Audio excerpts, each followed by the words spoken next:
Welcome to the BJJ Mental Coach Podcast, episode 150. I'm your host, Gustavo Dantas, and today we have Nick Haider.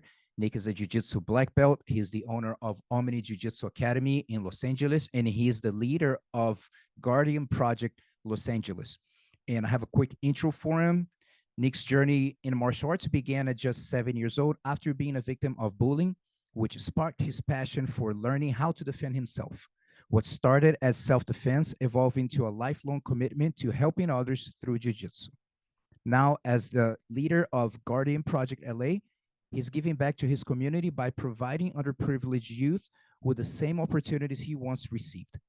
Through jiu-jitsu, Nick's teaching life lessons, building confidence, and shaping the future of the next generation. So, a cool thing about this episode, I will have a co-host, Calder Powers. He was here on episode 136.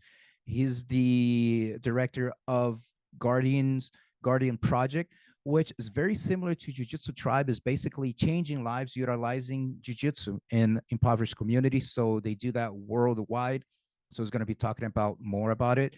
So any chance I have, hopefully I can bring more people from Guardian here so you guys can get to know, because there's not that many, let's say, nonprofit organizations dedicated to jiu-jitsu. So definitely good to be in contact with all of them. So I haven't been releasing any of the episodes in a little bit. I was super focused with the Master Worlds. However, I've been releasing some content on YouTube and also on Gustavo Dantas at Gustavo Dantas BJJ on Instagram. And on YouTube, I have some long formats for people like 5, 10, 15, 20-minute videos. They have different ones. So I have in English and I have in Portuguese. So I have my tournament wrap up that I have there. As I'm thinking, I should upload the audio of the YouTube. So if something that you guys think that is valuable, just just let me know. Send me a message on Instagram or something. And so that'll be just extra content that I don't have to, doesn't necessarily needs to be just the interview. It could be something about that. So I talk about my experience with the tournament, how it was for me, and plus I've been releasing more content on mental preparation for jiu-jitsu. Also, if you want to check out jujitsutribe.org, if you want to learn more about it, at Jiu-Jitsu Tribe, nonprofit organization inspiring, impacting, improving lives in impoverished communities, utilizing jiu-jitsu as a personal and social development tool. So if you want to get involved in some way, just please let me know. And that's it. Stay with the interview. I hope you enjoy. Nick and Calder, welcome to the podcast. Morning. Thank you. How's it going, Gustavo? I'm doing great. So this is the third time that we have Guardian here. The first episode, I don't know if even you listen to this one, called about 2018. Ben Kovacs is the co-founder of Guardian. He came here in 2018. Episode 13 for anyone who is curious to watch. Then we had yours, was episode 136, Calder, and now we're 150. And the cool thing about how I even heard about Guardian, I was listening to a podcast. I don't remember the name. It's nothing related to jiu-jitsu. And for some reason, I ran into Ben's interview, and then in the middle of nowhere, he said something like, yeah, and you do something with jiu-jitsu. He said for like 10 seconds, and the guy didn't kind of like expand on it. Like, wait a minute. What did he say? So I had to start kind of going after him, looking for him. And then that was back when he was with Twitter, not X, but so I was able to get in contact with them. And then we started the relationship with Guardian. So very cool. First, so let's do this.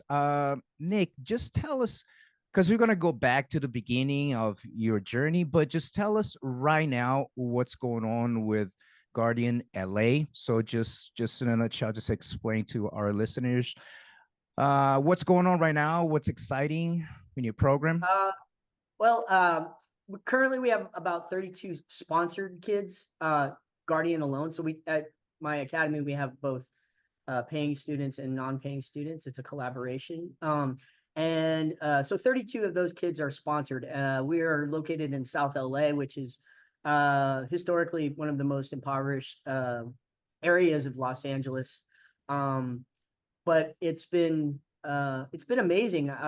We continue to get kids. We also work in partnership with LAPD, who brings kids from South Park area, which is also part of South LA. And so, we hold classes for the kids, 5 days a week, and it's it just keeps growing. And the goal is to take as many kids as we possibly can within reason. There are oops, I lost you. Can you see me? Shoot. I can. Okay, sorry. I'm not good with technology either. It's okay. Yeah. We have several kids that compete. One of my students, she basically graduated out of the program, and she's one of my assistant coaches. Joined the Marine Corps. She just got back from basic. And yeah, I mean, we just also did a handful of promotions. So our first promotions for the Guardian kids, because our program has been going on for about 2 years now. So it's been a busy few months here, the kids. Nice. Yeah. Calder, just tell us what's going on in the Guardian right now. I know that you always got something going on, some cool partnerships, some international trips. So, and again, for people who haven't listened to his episode 136, so we're not going to repeat, everything here. So we're welcome to go. And it was fairly recent. But yeah, tell us what's going on with Guardian. Yeah, I'd love to share just a little background on Guardian's story. So Guardian's a 501c3 nonprofit with a mission of helping kids into jiu-jitsu. My friend Ben, who's still on the board, a founder, he started this with co-founder Joel Lunenfeld, and they started this in 2015 as a single gym in Oakland. Had a lot of success in Oakland. It was amazing. And during the pandemic, we got hit really hard. Memberships were down. We were, forced to do things outside. And it kind of gave us this opportunity, combined with our building having this problem. We took over another gym that had issues with anyway, so we ended up deciding, like, what is this really supposed to be? And, Oakland was amazing and we were making a big impact there, but it was always supposed to be bigger. And it was funny because around the same time, I'd been reached out to by Nick, who'd heard about Guardian and the things that we were doing. And Nick, was just basically really trying to fine tune and dial in a program to serve underserved youth in his area. So we just started corresponding, and talking Nick, the more and more, he actually visited. He was super, he wasn't, there's a lot of people that think, like, we get messages all the time of like, oh, I want to start this, but it's like nobody has their cards. They're totally not ready. And Nick was really taking this seriously, making a visit. He had already started his academy, Omni Jiu-Jitsu, which when he started it, he had a mission to want to really give back to the community. And so the more we talked to Nick, it was just like, this is such a perfect partnership that we can do, where we can bring the Guardian program into Omni Jiu-Jitsu at Nick's academy. And Nick was really one of the first Guardian kind of, with this new model that we've partnered with academies. So basically we pivoted the whole model in around, I think it took a little bit of time. I think it was around 2022, early 2022. But we pivoted the whole model into partnering with academies, because academies already have the infrastructure. They already have everything's already set up to basically operate and help underserved youth in their area. So by partnering with Guardian as a 501c3, we really give them that 501c3 arm. And we partnered with Nick in 2022. So now the program's gone for 2 years, and it's been amazing. So, we've partnered with a lot more academies. We have pretty much, I think it's 20 to be soon projects worldwide. And then we've also done, this partnership with the US where we're partnering with these schools, and we're also doing this international program. Got connected with Guardian Peru, Salvatore, amazing guy, very similar to Nick, life mission of giving back to his community.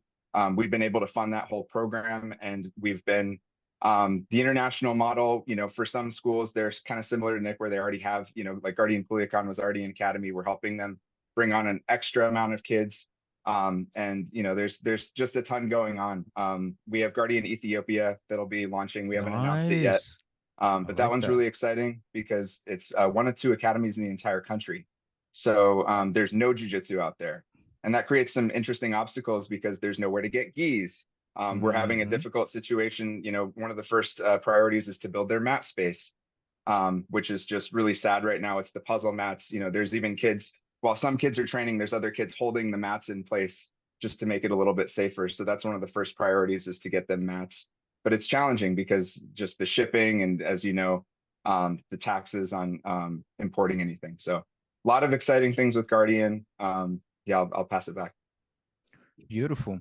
So, Nick, let's go back to your beginning to martial arts. I know that why you started and eventually become a big reason of like the foundation of your mission to be serving. And the same thing, all three of us were impacted by martial arts or jiu-jitsu at one point and really shaped our lives. And I was talking with, sometimes I do some mental skills training classes, some personal development classes, like a Friday night at my school for like an hour. We just chat.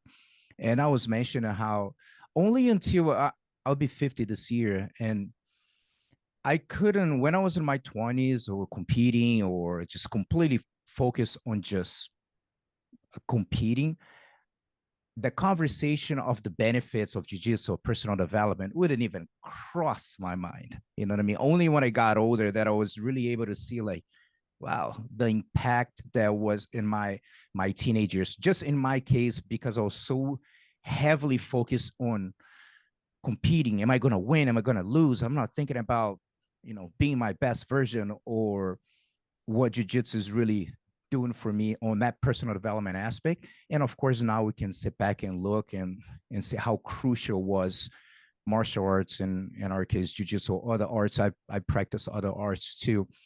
So Nick, yeah, just tell us, how was the beginning with martial arts and eventually how jiu-jitsu show up in your life? Yeah, well, so I started martial arts when I was 7.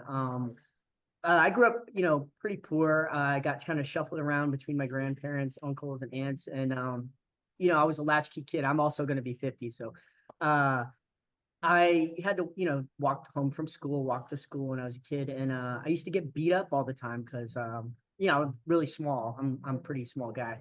And in particular, I used to get beat up by this girl who was a little older than me. And she used to steal my lunch. And one day I was walking to school and I left my lunch at home, and my mom found me like crying in the bushes after I just got beat up. And I didn't, because I didn't tell my mom about it. And, she was like, oh, this has got to stop. Went to school. They couldn't really do anything. And then my grandmother stepped in and she's like, we got to get you into something. We got to get you into martial arts or something. And so there was a martial arts academy close by where my grandmother lived. And we went in and talked to the head instructor. His name was Frank Colercio. And, we really couldn't afford it. And so he basically created a scholarship program for me to go there. And I would go there every day after school. And it was like old school karate. Like there were a lot of like competitive kickboxers at the time. It was Western style kickboxing. And, some people, this is when they had dojo challenges, like for real, like karate academies in the area. But all the guys in there would like take care of me, make sure I did my homework, just make sure I wasn't fooling around. And then I got to do karate like as many days a week as I wanted. And it like stuck to me. It gave me like a real sense of belonging and a family and a community, which is something I didn't really have because I moved around so much when I was a kid. And it resonated with me in this way that, I got to keep doing this. And so I was there for several years, and then, we moved around quite a bit in the area. And then I moved to Hawaii for a while, lived on a coffee farm and found martial arts there. And it's always kind of been in my life. But having it, martial arts at that young of an age really boosted my confidence. And, I stopped getting bullied because I was able to like deal with my own trauma from that. I mean, in retrospect, like how to like say no to people, say, hey, I don't want to have any part of this, and look to like authority figures if I needed to protect myself at the time in school. Cause it's not like I wanted to get in fights, it just happened. And then from there, as I got older, it kind of, I stepped away in my teenage years and got back to it in my like early 20s. Just because in my teenage years, I lived with my mom again, and then had to start working because my mom had a serious injury, and so I started working full time at like 16. And then when I was able to support myself, I started doing martial arts again because it was just a big hole in my life that needed to be filled, and it's been a part of my persona since.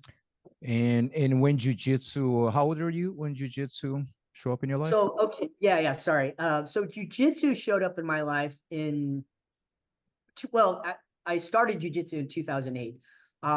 Because I've been doing martial arts so much, I was doing traditional karate, but our karate school had competitive kickboxing. So I was competitively kickboxing at the time, and then MMA came on the scene, and we didn't have any jujitsu really or MMA in Northern California at the time. I grew up in the Bay Area, Sonoma County, and good friend of mine happened to do jujitsu, and I was like, because I really wanted to do MMA, and he was like, well, you have to have some kind of grappling to do that. And I thought about it, and I finally found a school where I could train MMA and learn jujitsu. But the commute was like a 45-minute commute for me. But I would go down 5 days a week from where I lived in Berkeley. I mean, I lived in Petaluma, and then I would travel to Berkeley 5 days a week to train. And that's where jujitsu really, started to fall in love with it, just the game. And I ended up, having a couple fights, moved to Portland, Oregon to train full time to do MMA. And then, after that, because I started kind of late in jujitsu and MMA, I moved to Los Angeles and just started training full-time jiu-jitsu with Sean Williams. Right on. So when do you think was the time that you had that click, or at least the spark that, man, I really want to do this? Let's say, not take seriously from a competitor approach, but like as far as I want to probably make this for living or teach one day. When did that interest started? Yeah. Well, with jujitsu, it was when I met Sean. Really, Sean Williams. That guy. He knows so much jujitsu. And when I came to him, I was a blue belt, and when I got there, I was like, I am not a blue belt. My breadth of knowledge is nothing as a blue belt, and he really mentored me, shaped and transformed me, and um, you know, as a human being, I respect him immensely for his just his professionalism and demeanor, and he just really cultivated my strengths in terms of uh, my approach to jujitsu. And the spark happened like really, I want to say when I was in, I got to purple belt. I never thought I would get to purple belt because I was a blue belt for like 6 years. Um, and we had a conversation, and he asked me if I wanted to start teaching when like later on in my purple belt. Because in retrospect, I like look back at how I trained, and just could see my own personal transformation.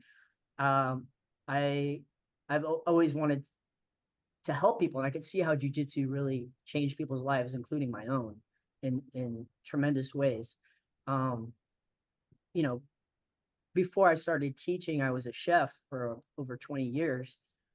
So I had spent a lot of time training people how to cook. Um, and I really thought about, I can apply these same skills to jujitsu, and because I understand the transformative nature of jujitsu, um, it just fit hand in glove. Everything, the pieces fit together. So I started teaching for Sean, and I taught for him for about 4 5 years. And it was just uh, again, a transformational experience, because I was the freedom that he gave me to explore, and um, and then just really cultivated with proper coaching and criticism, and really taught me how to teach and how to learn.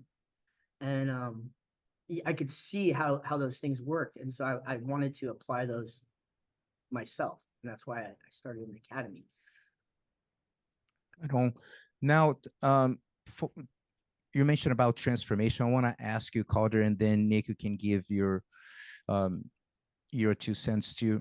When you talk about transformation, what it's you have your own, of course, transformation. We all have our own transformation through jiu-jitsu. But what is something, Calder, through Guardian, maybe a transformation that is, I don't know, sticks out to you like in a way that, man, this person, he really, when you think about transformation, a specific person or a scenario comes to your mind. To be honest, there's too many stories, but I could just Yeah. start listing, there was a kid that was training with us in the early beginning. And later on, he told me, and I'm not going to say his name, but he told me that he was in the midst of joining a gang in East Oakland. And he attributes the entire reason that he didn't join that gang because he had this other place to go. Things like that you hear and you really think like, wow, like this could have been, not just saving this kid's life, but saving maybe the kid that, he would have shot or some other, there's all these sort of things. There's a kid in Peru that you can see a story if you watch our Guardian Peru. So it's on YouTube, Jiu-Jitsu para Todos.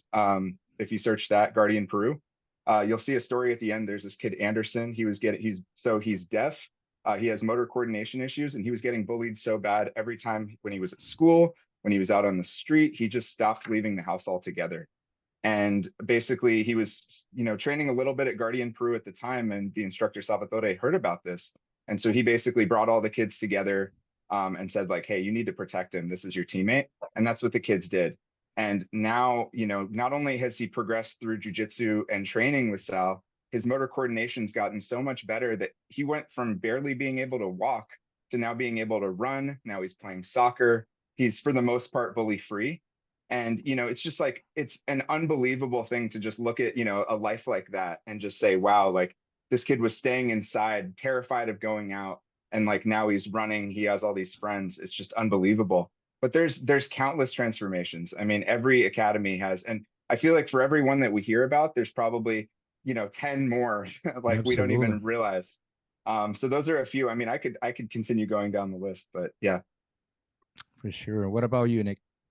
And by the I way, mean, I did watch the video. It's about 20 minutes, maybe, and it's awesome, very inspirational, great video. I highly recommend people to watch. Thank you. thank you. For me, I mean, I get to see these transformations every day. I have reports from, kids and parents and like about how their focus is improved and how they're doing really well in school. I have kids here that, I have a development disabled kid, and this is like the highlight of his week. He comes here every day that he can, and his skills are like amazing. Like he his confidence, the well, not just him, all of the kids, a lot of them come in really withdrawn and quiet, and all of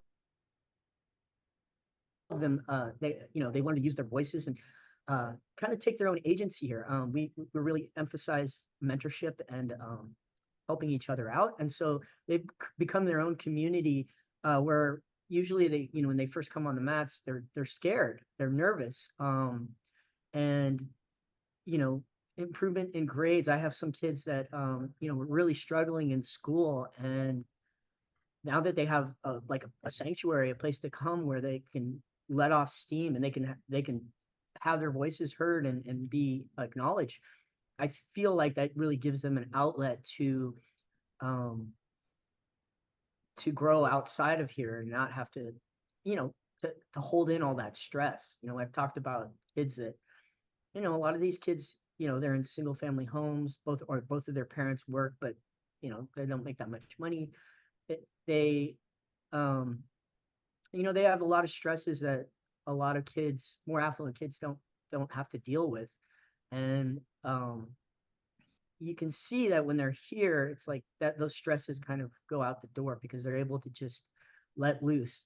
Before the class starts, I let the kids just run around and have fun and just scream or whatever they want to do, and then when it's class time, they focus, they sit down, they listen, and they take in the information, and it's not a so it's really hard to put a like an exact definition of like how do I see it. Like each kid is individual, and I have so many that um it's a progress over time, you know. It's but when I have parents come to me and tell me the kid is completely different, they like, they're focused, they listen, they clean their rooms, they, you know, those are important things that um periphery things that jiu-jitsu does provide for these kids. And um so those are the main transformations that I have seen. And you know, my goal is just to keep them on the mats as long as possible. You know, Right they on. know that they have a safe place to be, and that that I actually really genuinely care about their well-being outside of school, you know, so, or their lives, you know, outside Yeah, of here. and it's so interesting because it's not a transformation. We're talking about transformation as far as kids and youth go, but transformation of people. You know, how many teammates and friends older that man transformed their lives because of jujitsu, the environment, the community that provided them. There's so many things. This weekend, past weekend, we are recording this in October. Had a very special. I was in a very special black belt promotion. A good friend of mine and my physical therapist. He he started training with me mid 2000s or something, and he was in a point of his, and he was 27 back then, but he was in the moment of his life that he had a steady job, but he was just miserable. You know, he's like, man, because I was like, dude, you're always miserable, you know, like, do you like your job? And it's like, no, I don't like it at all. And my mind's just like, well, just do something else, you know. So working the process of doing, I'm not saying just quit and then do something else, but hey, you need to start a process because you know you're there for like 4 or 5 years, and how long is this? Is not sustainable. At one point you're not, you know, going to be able to do it anymore. So I asked him, what do you you know, what do you like to do? What do you wish you were doing? So like, well, I really like helping people. I do. It come to my mind the idea of physical therapy. That's a way that I can be with people, helping people to get better. And I don't know, it's just the way my mind works. So like, wow, you do that. And like, wow, it's not that easy. Like, wow, I didn't say it was going to be easy. I just said, oh, you do that. And you start the process. And then right away, it starts, your mind start playing games, and your negative voice starts saying like, wait a minute, you right now, you're in a safe position. Why are you going to let everything go to set yourself back? You're going to be broke. You have to go to school. So he couldn't really deal effectively with the internal battles, and that's human being, right? So that lack of self-awareness to really fight with the negative voice. And then I told him, so I tell you what, dude, if everything goes well in 4 years, everything goes well, because you don't know what's going to happen tomorrow. But if everything goes well in 4 years, you'll be 31. You're going to be 31 with a degree or without the degree. So that is up to you. But something's got to give. You're going to have to make sacrifices. And from there, he started to really put more thought into it, had to reevaluate a lot his life, decided to quit his job, started to go to school, and you know, the life of a student broke, you know, so a big kind of blow financially, but at the same time with a goal in mind. And I talked that this is what I mentioned to you guys. I actually sat in front of the promotion because not everyone knew his story. It was like, I want you guys to listen to this, you know. And as my mom always say, like, sometimes in life we do need to take a few steps back in order to start moving forward again. We walking forward taking a bunch of like unnecessary heavy baggage. It'd be, you know, be like, can't do, let go, reset, and then go. So he went to school, grad school, and masters. And this was 2007. Had to stop training, especially the time that he was really putting focus on his work. So long story short, Saturday, He received his black belt in 2024. He's been training for on and off for almost 20 years, and now he had his his clinic, control physical therapy, and he can implement his passion, jiu-jitsu. 80%, probably 80% of his clients are martial arts related. Uh, MMA big names, jiu-jitsu competitors, just everyone in the community knows like, hey, and it's located inside Unfair Advantage Performance, which is a place that is cool. They have strength and conditioning. They have their own private mat. So even when I got injured, so he goes, he put his gi, or people train no gi. So he slowly gets on a mat with people for people to start getting more comfortable testing things. So he's able to do the 2-on-1. He has to really make that choice of really set back and restart and be humble to just accept that, okay, I'm starting from technically from zero again, sacrifice jujitsu, something that, he liked. And now this is just a new phase of his life. And one of the phrases that I actually have at the school is awareness plus action equals transformation. So just awareness itself is not going to do it. Be like, oh, I know what I need to do. Okay. But at the same time, has to be followed by action, and the transformation is going to happen. So if we can see that with the adults, imagine with the kids, doing stuff like that when there's such a sponges that, like whatever they come in, it's positive information. And like, they're like, okay, start getting it. Does the same thing with me as a teenager, getting involved with like more confident people that sometimes you're not. And then that start to like, okay, I can see the different, I can see that can be in a different way. However, one of the things that is tough with programs like Guardian is, like any other nonprofit, is financial support, and that is the biggest challenge. So with Guardian LA, what has been your biggest challenges across the way? I mean, well, I mean, the financial aspect is always a challenge. I mean, for any business. I think for us, the biggest challenge is, well, a challenge for LA is that transportation aspect. Every city has its own challenges, and LA in particular, due to the nature of traffic, it's hard for people to get around. It's hard for kids to get here.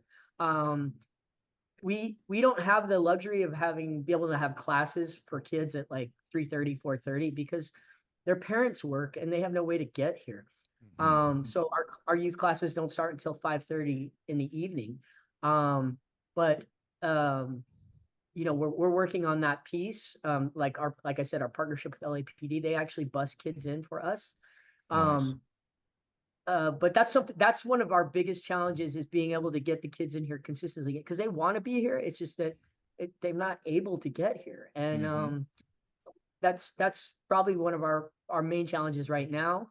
And then when they can't get here, they kind of drop off in terms of their consistency or their ability to remember things. But we just make it known to them that it's okay if you can't make it here 5 days a week, that's fine. They're required to come a minimum of 2 days a week, and if they can't, they let us know. So yeah, I would say that is the biggest challenge in terms of how we pay for having that many kids. It's to be honest, it doesn't actually cost me anything except for my time. And that's it, because it's, my adult program subsidizes the kids program.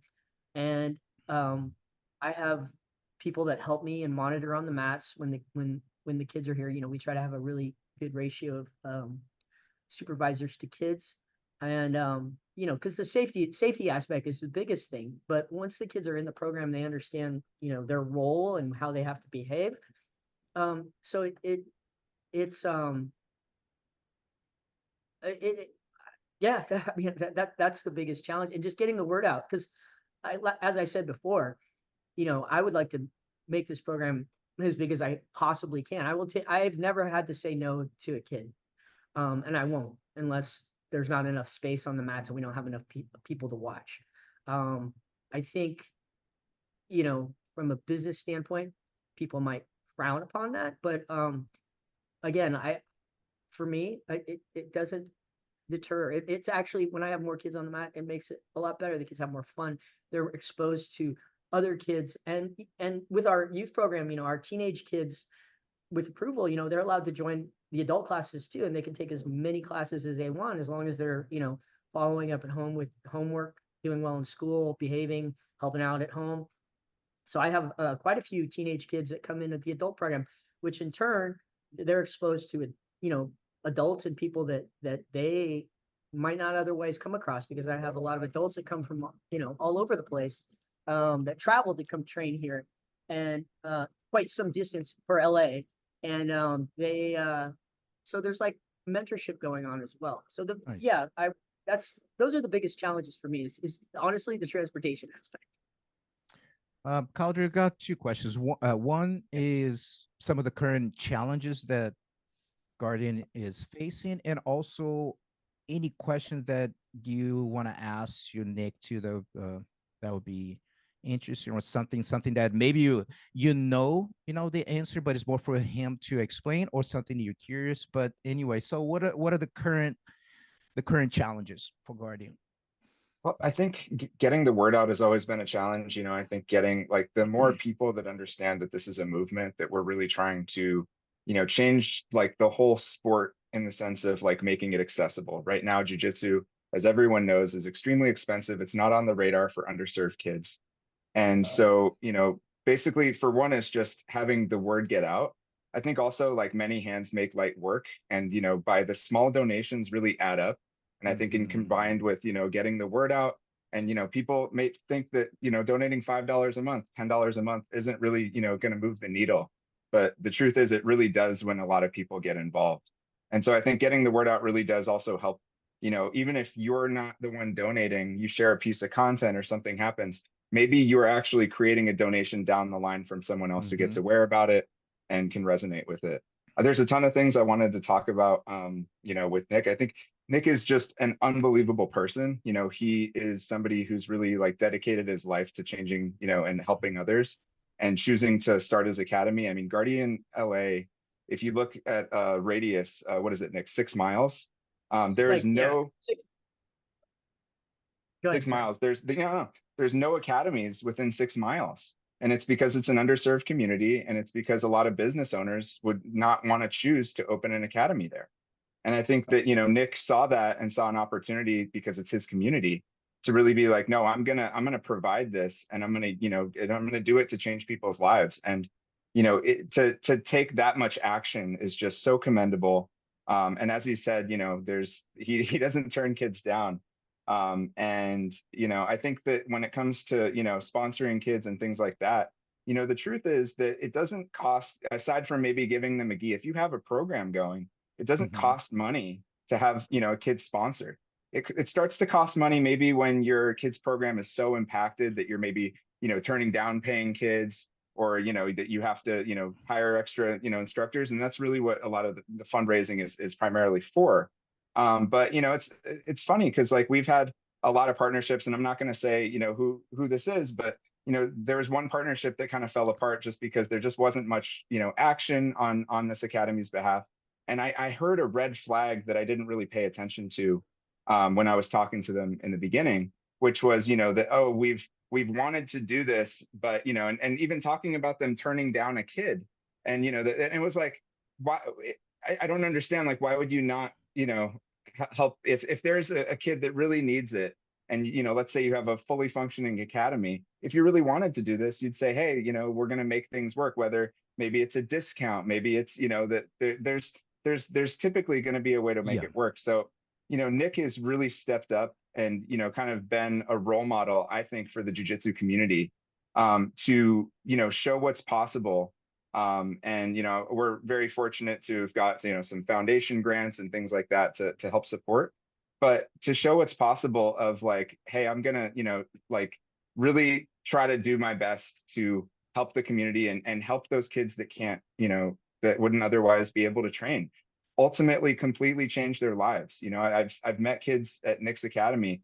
There's a kid that, we took a video, outwardly spoke, I don't want to, be in the hood. I want to find a way, a way out of this, and really seeing jujitsu and training as his, kind of way out. And I think it's so important that these kids have people that care about them, like Nick and the mentors at Guardian LA.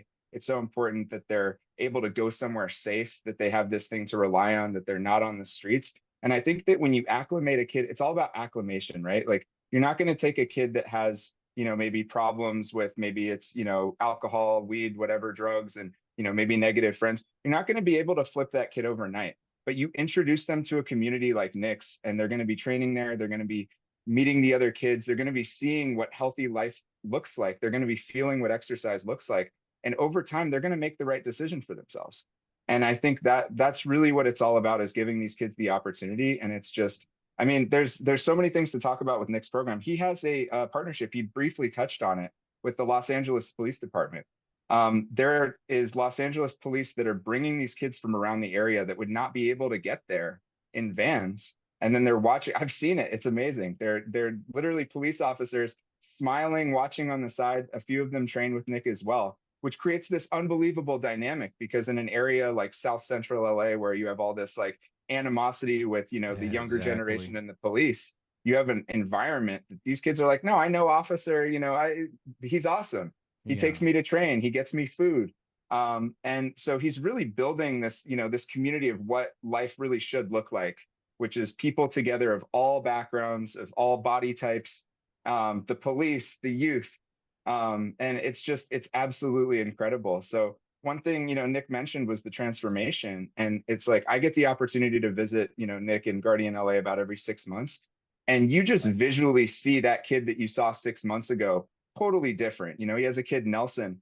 And Nelson, maybe he was a little bit more shy. I videotaped him, and, he's kind of just talking a little bit, and I see, and the kid's like lean. He's like strong. He's speaking with, and it's just like, you see it, and that it's maybe more of a light bulb moment for me, but it's just undeniable.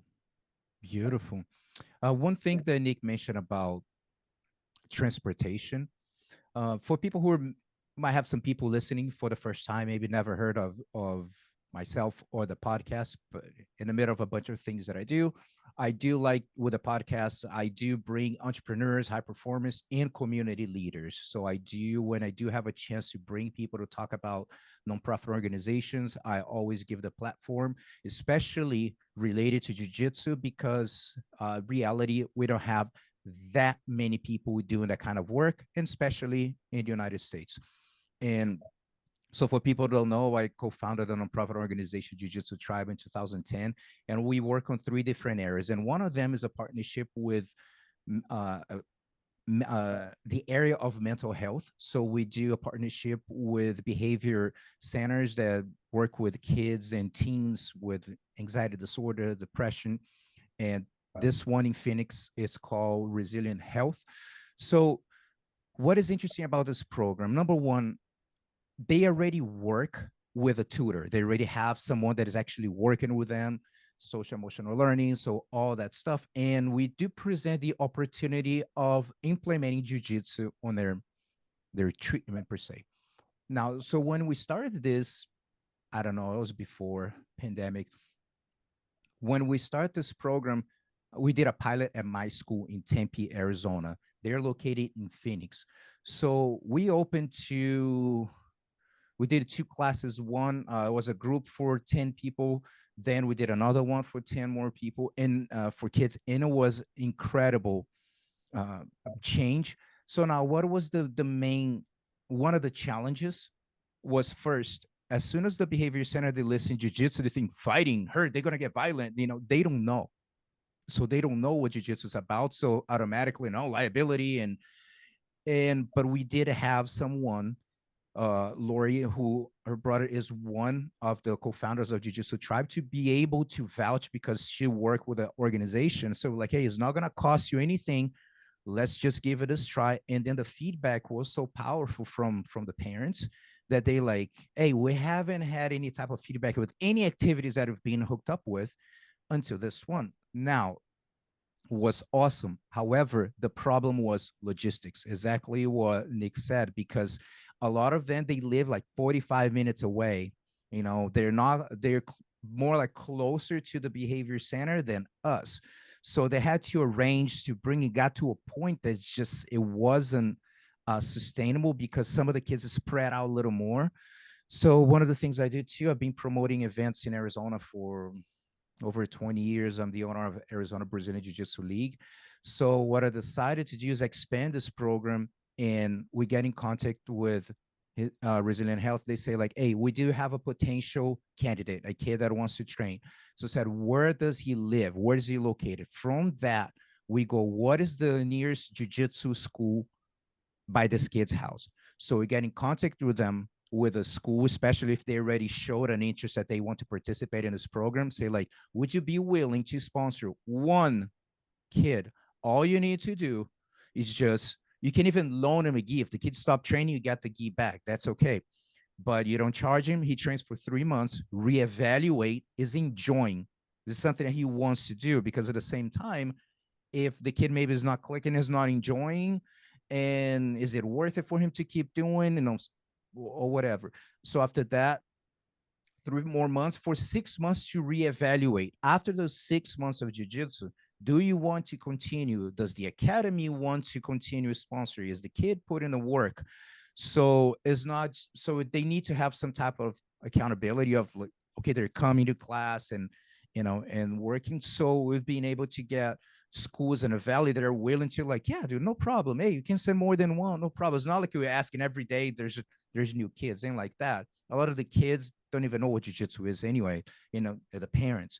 But as soon as you have, we control them. So we'd love to spread this throughout the country, you know, to have more organizations that we can do this partnership. And the good thing, the same thing, Nick, for us, it doesn't cost us anything. It was just a connector, you know, like, hey, this is the who needs, this is the school, it's close by, let's make it happen. So this is one route to go of like, okay, if you cannot at least train at my school, you know, because we're open to, okay, whatever many kids we can put here.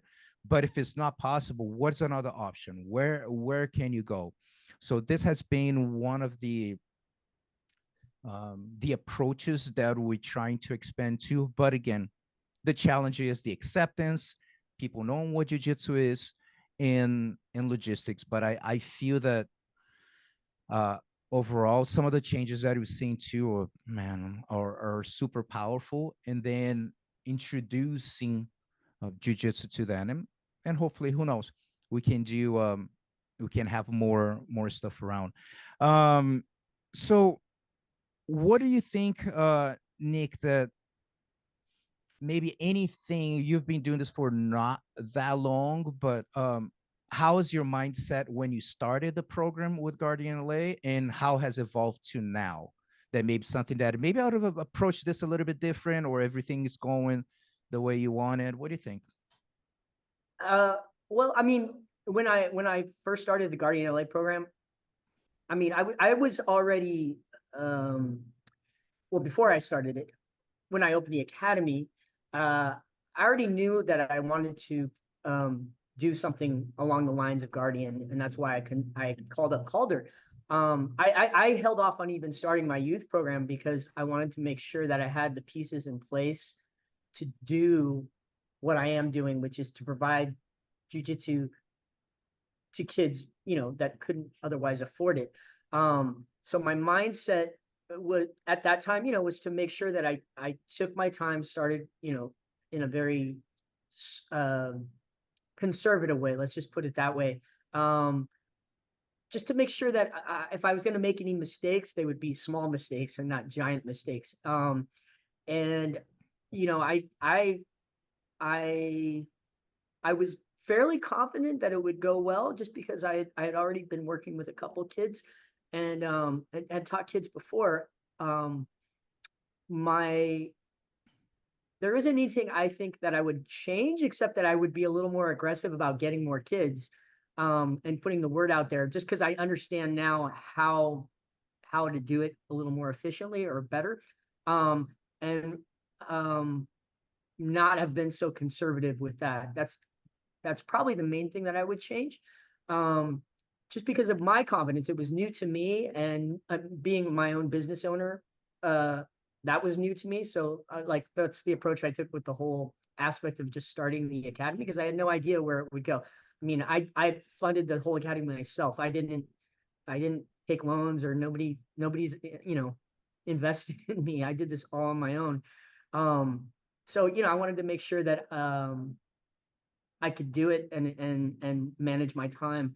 In terms of now, the way that my mindset has changed is that I want to be a little more aggressive about getting these kids in here, because so many of them need to get in here.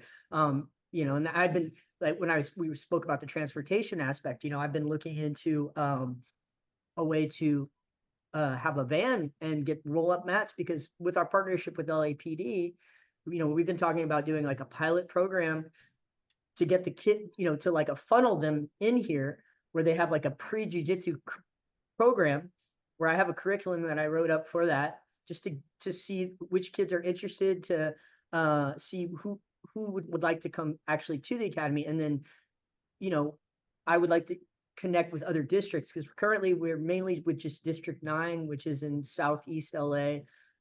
We have another officer that comes from another area that he brings kids in with them.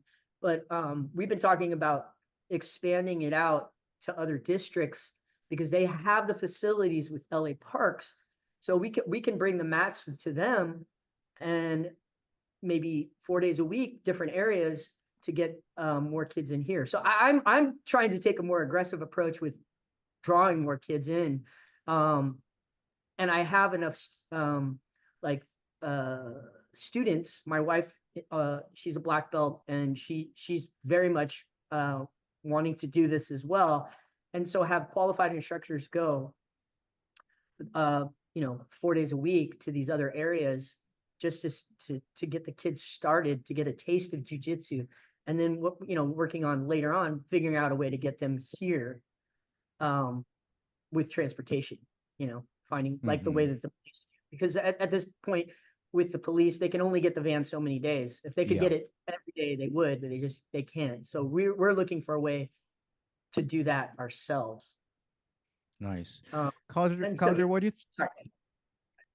do you think about your mindset? How much has evolved from when you start to now? We're talking about Guardian LA specifically, correct? No, I'm saying Guardian in general. I mean, it's pretty unbelievable. I came on as a volunteer at the main, just it was one academy in Oakland, and it was like Did we meet program. there? Did we meet Yes, there and when I went funny there? story, I mentioned it the first time, but when I saw Gustavo, I was, kind of volunteering and trying to do my best when people came in. So I met Gustavo, and I thought he was a new, student that was interested in training jiu-jitsu, possibly for the first time.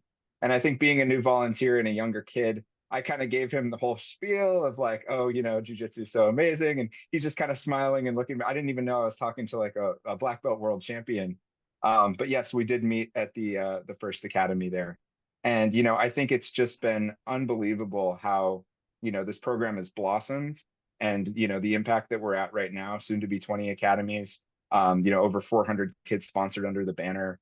And I think we're really just scratching the surface of the potential of the organization, in terms of, the amount of academies that are, worldwide, that are, I feel like every jiu-jitsu practitioner has had or especially the instructors, has had their life changed in profound ways, and are they're passionate to give it back to others. And I think that what Guardian's doing is it's giving them a route to do so, and a kind of a formalized way to make that happen. As far as Guardian LA specifically, it's been amazing. Nick is a close friend of mine. I knew right away when I was talking to him that he was an amazing person, but it's been really cool to watch, that program go from the first sponsored kids to, him taking as many kids as possible. And I think, there's so many things about his program that, we didn't even talk about the meal program he has. We were fortunate enough to get a sponsor to help us support, basically monthly payments for healthy meals and Nick is going above and beyond. He's going to the store and picking up meals to bring, and has a refrigerator in the academy. He's making Nice. sandwiches, he's stocking Beautiful. healthy snacks. And I mean, this is so important, especially when you're talking It's about a huge. community. It's in a food desert. And so, this is exposing kids to what nutrition looks like, and, sharing with them, okay, this is what healthy food is going to make your body feel like, and just changing those perspectives for kids. I mean, countless times when we were operating in Oakland, kids are coming in to train. They got their, Fanta soda, they got their Cheetos, and, you're just looking at them like, it's like negative burpees, it's like, it's the opposite. But Nick, being a former chef, is really going above and beyond in all these profound ways to, say, oh, I can see a way to help them in this aspect. It's totally unrelated to jujitsu. And going out of his way to, maybe pick up the food before class and do these extra things that, I just wanted to kind of bring up. Thank you. I appreciate that. Yeah, dude, this is what you about the nutrition aspect. We have our Jiu-Jitsu Tribe Institute in the south of Brazil, so I'm always traveling there and seeing places. And one of the things that I've seen, I witness more, besides a lot of stories, I have witnessed more than once. And one time I was there too, that this kid was training and was like about to faint, and then kind of like wasn't feeling good. And then the Leo, the teacher, went to talk with him and stuff. And then it's like, I didn't eat today. So that is actually, as sad as it is, you will hear that pretty often in situations like that they coming in to go train, and like they're not even realize that this is not a good thing for you to try to work out and train hard and you didn't eat all day. So we've been doing making the efforts to try the same thing, to try to get new partnerships to help, especially with the food aspect. So I witnessed so many powerful like stories. One of the most powerful ones I had, one of the programs, I think I sent you the video called the program that they had on the street. They did a program there. So I went there to teach classes and stuff like that. And then after that was like 10, probably close to 10 p.m. between 9 and 10. And they start at 5:30, and they open for adults too, people coming late for work, and then they're in a community that they can't afford, so they have the classes. And the coach brings, just super humble, some bread with some butter and some juice. And for many of them, that was their dinner. And so now I'm there.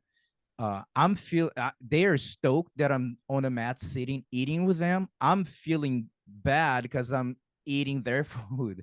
You know what I mean? It was a surreal. That night, it was very powerful to me, even to fall asleep. It just, all the many things, the stories and stuff, I couldn't sleep. And I remember exactly, I just couldn't sleep, just thinking of, we sometimes don't realize how incredible we have, how incredible, and programs like that, social projects spread out through the planet, makes such, especially in a third world country, like places like Brazil, or now having in Peru, like, I don't think people realize the impact of those guys. I don't even know what like third world countries would be without nonprofit organizations, legit nonprofit organizations who are really serving community, especially in Brazil.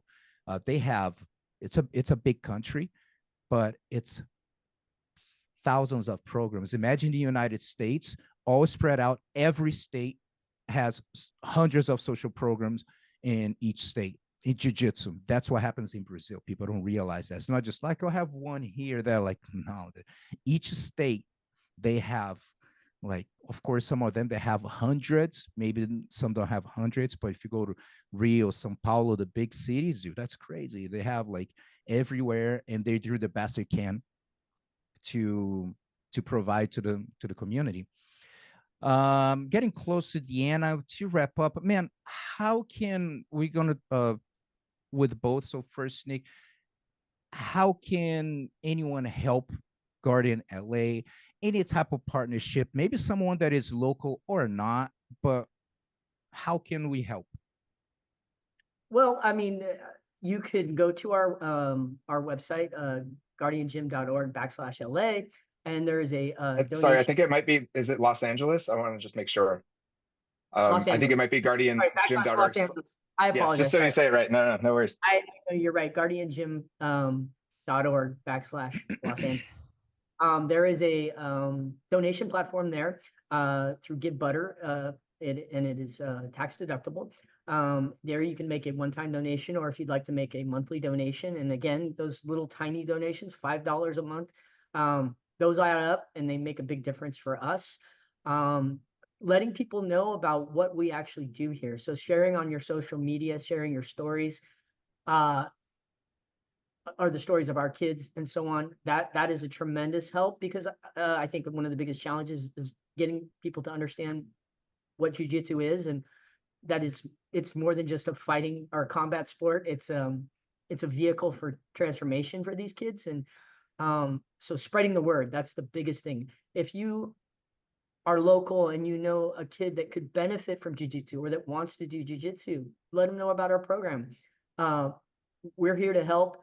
And we'd love to take your child on. If you live in an area far away and your child is interested in jiu-jitsu, contact me and I will help you find an academy where they can train.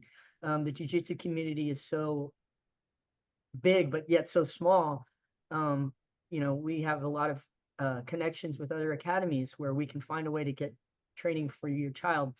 And then, try jiu-jitsu and you'll fall in love with it, because then you can also learn to help people out as well. Absolutely. I think those are the main ways that you can help us, for sure. What about you, Calder? So how can we support Guardian even more? You said about even just spreading the word, but how can we help? Yeah, I mean, I just want to say that there's a video that I made specifically this year on Guardian LA and Nick. It's called Guardian Los Angeles 2024. If you search that on YouTube, you're going to be able to watch just a little bit more in depth of the program, seeing the kids, seeing the impact. I would say, everything helps, right? Donating is the big one. Sharing, if you're connected with a foundation, I think what we've found is the warm connections and the intros make a really big difference. It's very hard, feels like when you're applying to a lot of these foundations, you're just throwing your, the 10,000th application on the pile. So sharing and donating and getting involved, we have, merch, all sorts of stuff, but, we really want to provide a seat for everybody at this table. I see this as a movement, and this is a movement with Jiu-Jitsu Tribe. This is a movement with Hero Academy. We're all trying to basically shift this amazing sport that's changed our life to be accessible to change others. And I think that's the really interesting thing we talk about, of like, we all have this in common of like, this changed it for me, and we almost have a duty. And I think that's what it really comes down to, is there's so many people that have had jiu-jitsu change their life. It's like, you hear it all the time. And it's like, well, what are you doing to help? And it doesn't need to be Guardian. It can be, whether you're going to maybe start, helping a little bit more in your own academy or whatever. But, we're just trying to do, our part to make that shift possible. Beautiful. Guys, thank you so much for your time. Much appreciated. And for hopefully I can bring even Calder can bring more people from Guardian, more than just LA for sure. We can bring people. Like I said, I had one interview. What was the number with Ray? I had one community, Ray Freeman in Kansas City, which was awesome. I went to a seminar, and a Saturday I spoke about Jiu-Jitsu Tribe, and someone told me like, hey, I have a friend, he does something in Kansas City in the rec center, he's doing this, it's for free for the community. I was like, dude, send me his information. Next day, send him a message. 2 days schedule an interview. We made 25 custom-made gis for them to help with the program.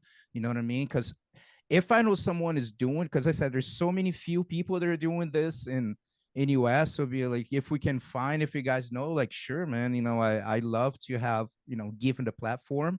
So keep spreading the word. So absolutely, I hope to have more Guardian here. And any final words that you have, guys are open. Go ahead, Nick.